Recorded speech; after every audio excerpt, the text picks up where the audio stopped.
Bana, kadri muda unavyokwenda tunaona mambo yanazidi kutaradadi. Leo mama mlezi wa Mariam amemuona Mariam akiwa na mama yake mzazi.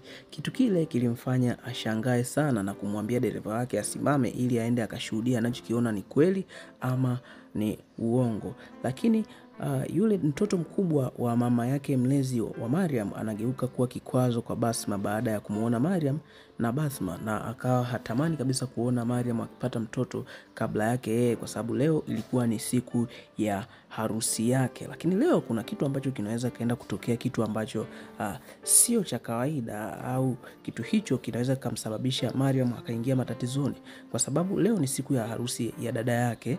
Lakini yule ambaye ni mwandishi wa habari ambaye alikuwa anafuatilia sana kesi ya Basma, ambaye Mariam amembadilisha jina na kumuita Hala, basi yuko katika harusi ile kwa sababu ni rafiki wa dada yake.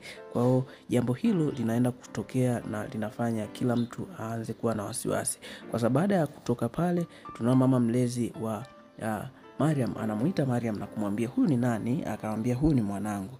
Akaulizwa baba yake yuko wapi na baba yake ni nani? Akajibu ya kwamba baba yake ameondoka, hayupo kabisa. Kwa hiyo iko kwa mfumo huo. Lakini kwa upande wa huyu mwandishi wa habari, leo tunaona alikuwa anaongea na Mariam, lakini kwa pembeni akawa anaonekana Basma. Lakini Basma ni mtoto mjanja sana. Baada ya kuona vile, ikabidi achukue kofia na kujivalisha, alafu akawa anaangalia pembeni. Kwa kitu kile kilimfanya yule mwandishi wa habari asigundue chochote, asijue kwamba yule ndio yule mtoto ambaye anamtafuta kule na anashughulikia kesi yake.